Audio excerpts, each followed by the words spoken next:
عظيمة يا مصر يا أرض النعم، يا مهد الحضارة يا بحر الكرم. نيلك ده سكر جوك معطر، بدرك منور بين الأمم. عظيمة يا مصر عظيمة يا مصر يا أرض النعم.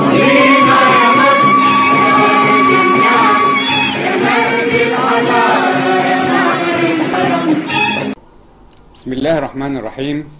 أعزائي المشاهدين، السلام عليكم ورحمة الله وبركاته. موضوع برنامجنا روجيتا سياحية هيتكلم عن أهم مصدر لمصادر الدخل في مصر، وهو قطاع السياحة. الأول هنتكلم عن السياحة وأنواعها. احنا عندنا طبعا حاجات مهمة جدا في القطاع السياحي، وللأسف ما بتستغلش استغلال كامل. وده كان الهدف من البرنامج، ان هو ان احنا نستضيف خبراء في المجال السياحي لعرض روجيتات سياحية لكل القطاعات السياحية اللي المفروض يشتغل عليها. ومن اهم الحاجات دي اول حاجة السياحة الأثرية. احنا طبعا مصر بتتمتع ب هبة من عند ربنا بالآثار، تقريبا تلت آثار العالم، وللأسف لا تستغل الاستغلال المناسب لها. عندنا سياحة شاطئية، ودي برضو هبة من عند ربنا بأسباب اللي أدت أو التي تؤدي إلى تدهور السياحة في مصر. عظيمة يا مصر عظيمة يا مصر يا أرض النعم. طبعا احنا عندنا أسباب خارجية وأسباب داخلية. الأسباب الخارجية اللي طبعا زي ما كلنا عارفين،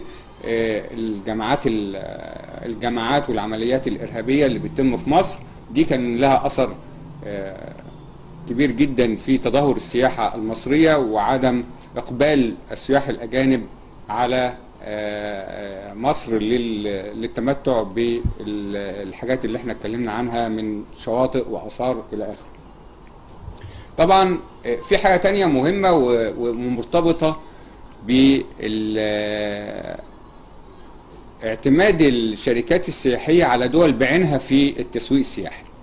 يعني احنا عندنا كل اهتمام المصري او كل اهتمام الشركات المصرية بالسياحة الروسية مثلا.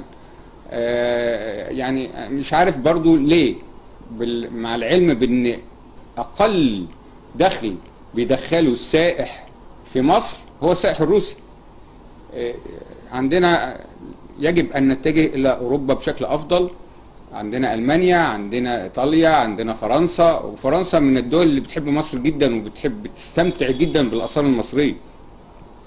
عندنا دول كتير، يعني مثلا أسبانيا ما عندهاش تقريبا إلا السواحل بس، ومع ذلك ما شاء الله عليهم قدروا يطوعوا الدولة، قدرت إنها تطوع البلد إلى جذب استثمار سياحي بأرقام طبعا ضخمة جدا. زي ما بنقول أسباب التدهور أسباب الخارجية اللي هي الجماعات والعمليات الإرهابية، وفي عندنا الأسباب الداخلية بقى تناول الشركات لبرامج سياحية ما بتحدثهاش، يعني لا تحديث فيها. يعني نبص نلاقي ان هو نفس البرنامج، هو نفس البرنامج بيتعمل كل سنة، هو برضو بيروح لدولة بعينها او بيتسوق في دولة بعينها، ما بيتسوقش جلوبال او عالميا. يعني طبعا في حاجات بقى داخلية برضو ولكن بتخص الدولة، زي الاهتمام بالاماكن والمناطق الاثرية، الاهتمام بالشواطئ. عندنا تقريبا مخازن آثار لا حصر له، لا حصر له. الآثار يعني انا مش عايز اقول انها بتبوظ في نفس المكان، يعني يعني مش فاهم ليه، يعني انا مش قادر استوعب. احنا بنحط الاثار بتاعتنا اللي الناس كلها بتتمنى انها تتفرج عليها، بنحطها في مخازن ونقفل عليها. ليه؟ عشان ايه؟ دي علامة استفهام كبيرة جدا ولازم نقف قدامها. مش عارفين نعمل معارض؟ نعمل معارض مفتوحة، نعمل متاحف مفتوحة في الاماكن الاثريه نفسها، في اماكن اصدار. يعني على سبيل المثال مثلا انا لقيت الاثار دي في المكان ده اهو، نعمل متحف في نفس المكان اللي احنا لقينا فيه الاثار، متحف مفتوح او معرض مفتوح. ايه المشكله في كده يعني؟ مش عارف مش عارف ابني معارض او مش عارف ابني متاحف، اعملها مفتوح الناس تيجي تتفرج. المهم ان ما تفضلش في المخازن، يعني باي شكل من الاشكال. الاثار اللي عندنا اللي بارقام كبيره جدا في مخازنها دي المفروض تخرج بقى تشوف النور والناس تشوفها. عظيمه يا مصر، عظيمه يا مصر يا ارض النعم. طبعا الشواطئ، انا النهارده مفيش شواطئ بشكل مناسب زي دول اوروبا.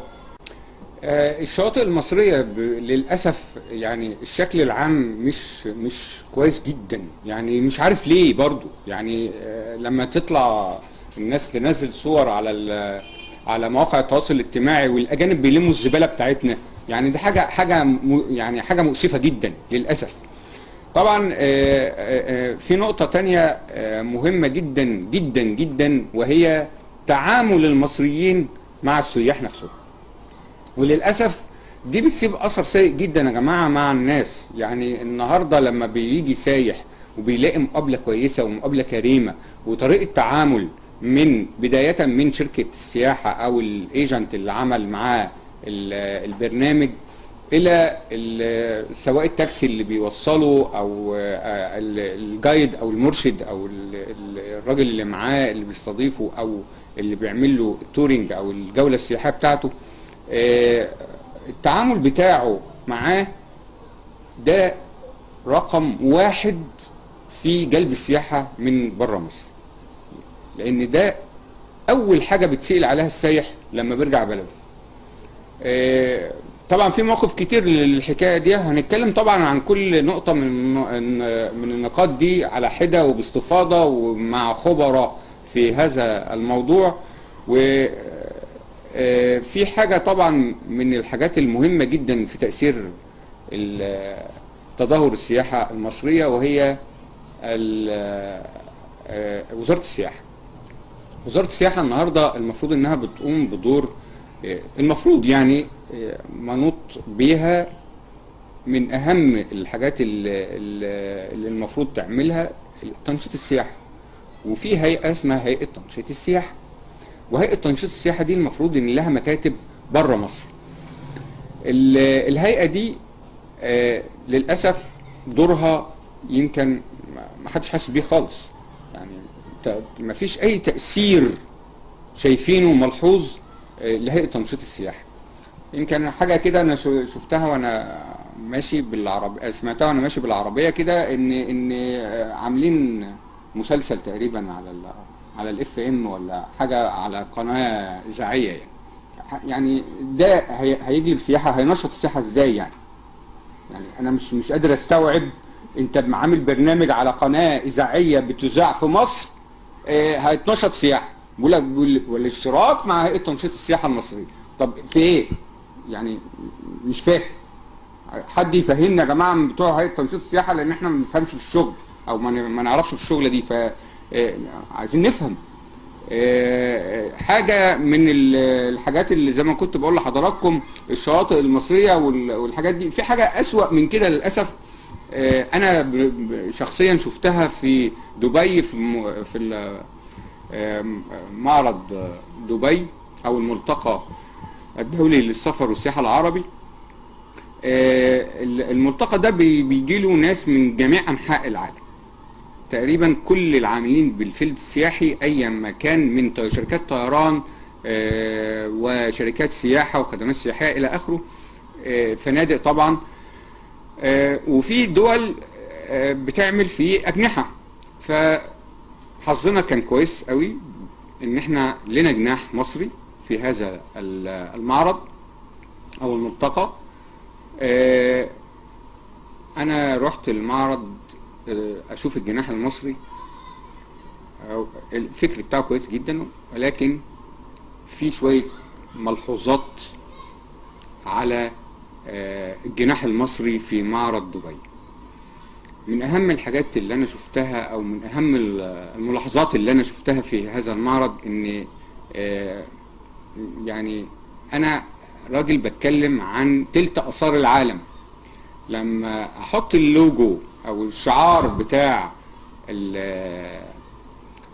الجناح المصري، فرقه موسيقيه مش ما اعرفهمش والله، ما اعرفش هم مين دول اصلا، حاطط 3 اشخاص او فنانين، انا اسف طبعا ما اعرفهمش والله، اللوجو او الشعار بتاع الجناح المصري. يعني احنا مصر اتعرفت بالاهرامات وابو الهول، مصر اهرامات وابو الهول، يعني ده اساس. بتكلم عن السياحة المصرية يبقى الأهرامات وأبو الهول، بعد كده نتكلم على أي حاجة تانية. إنما ما أحطش أنا طبعا ما أعرفش هم مين أصلا، ولا بمستواهم إيه، ولا وضعهم إيه، ولا هم مين، ولكن بأيا كان من يعني مش هو ده الشعار اللي أحطه على الجناح المصري. ما يبقاش واقف واحد بيوزع البروشورز بتاعة الجناح المصري ولابس أنا آسف كوتشي وبنطلون جينز، مع العلم ان مثلا على سبيل المثال الجناح ابو ظبي رحت اتفرج عليه، الناس لابسه الزي العربي بتاعهم بشكل شيك قوي، وحاجه شكلهم نظيف خالص، وحاجه تفتح النفس كده. يعني انت داخل على جناح بيتكلم عن بلد لها تاريخ، فما فيش حد عنده تاريخ قدنا، ما فيش حد عنده تاريخ قدنا في العالم كله ان نطلع بالمنظر ده. ففي عوامل كتير تؤثر تأثير مباشر على القطاع السياحي وجلب السياح المصريين. في تصريح لوزير السياحة من كام يوم بيقول أنا يعني خلال العام هيبقى عندنا 10 مليون سايح. إزاي؟ يعني أنا عايز الإجراءات اللي حضرتك اتخذتها، أو أفهم إيه الإجراءات اللي حضرتك اتخذتها عشان توصل مصر ل10 مليون سايح. هتعمل إيه؟ يعني عرفني. كان في حد كده يعني راجل شغال في ألمانيا بيتكلم عن، أو عاش فترة طويلة جدا في ألمانيا، فبيتكلم ألماني كويس جدا، فراكب في الطيارة، فاتنين ستات ألمان راكبين الطيارة، واحدة جنب اللي جنب الشباك، الست اللي جنبيها بتقول لها لو سمحتي نزلي الشباك، هي بتتكلم ألماني، فبتقول لها ليه؟ أنا عايزة أتفرج على الطيارة وهي بتعمل الإقلاع. فقالت لها اقفلي الشباك عشان ما حدش يمد إيده يقول لك حاجة لله. فطبعا الراجل المصري ده عارف بيتكلم ألماني كويس جدا، يعني الرد الفعل الطبيعي لأي مصري، هو انتوا ما عندكوش شحاتين في ألمانيا؟ ولكن احنا عندنا الموضوع اوفر، زيادة قوي. لازم تدخل الدولة، لازم الطفل من KG 1 يعرف يعني ايه سياحة، لازم الناس تبقى فاهمة كويس جدا ان السايح اللي بيجي مصر ده بيستفيد منه. احنا عندنا 11 مليون بني ادم معتمدين على السياحة في مصر، مباشر او غير مباشر. عندنا يعني ناس بقالها النهاردة 6 سنين بتتعذب في حياتها، وللأسف مفيش حد بيمد ايده يساعدهم. ده طبعا بجانب السياحة الدينية وما يحدث فيها من مشاكل السعودية، وده موضوع تاني خالص، هيبقى محتاج كلام كتير في العمرة والحج، هيبقى محتاج خبراء في السياحة الدينية يتكلموا معانا، وهنستضيفهم ان شاء الله ولكن احنا النهارده بنوضح الموضوع البرنامج بتاعنا ايه. بنتكلم عن المشاكل التي تواجه قطاع السياحة من داخليا وخارجيا، من الحكومة ومن الشركات. بنتكلم عن كيفية علاج هذه المشاكل والقضاء عليها، ووصول بمصر ان شاء الله ل20 مليون سائح. ده اللي احنا نتمناه من الوزارة او الحكومة المصرية او وزارة السياحة تحديدا. احنا طبعا النهاردة مش هنطول عليكم اكتر من كده، ان كان بس شرح لموضوع والهدف من البرنامج، وهيبقى معانا ان شاء الله استضافات من وزارة السياحة ومن هيئة تنشيط السياحة ومن العاملين بالمجال السياحي، شركات وفنادق وشركات طيران. ان شاء الله البرنامج بتاعنا بيذاع يوم الاحد، او انتظروني كل يوم حد الساعة 10 مساء مع برنامج مواطن ونائب على قناة ABC العربية. معكم هشام بكر. برنامج مواطن ونائب على ABC العربية. مواطن ونائب، الإعلام لسان الشعب، حوارات جريئة. مواطن ونائب، كل ما يهم المواطن المصري. هتلاقونا في كل مكان. مواطن ونائب من قلب الشارع المصري. حواراتنا جريئة. مواطن ونائب، نواب الشعب وتواصلهم مع دائرتهم. ما عندناش خط أحمر إلا مصر. مواطن ونائب أجرأ برنامج يهتم بقضايا المواطن ويسعى لحلها، علشان المواطن هو اللي بيختار، فهو مصدر السلطات. علشان كده النائب العام هو محامي الشعب. مواطن ونائب يطرح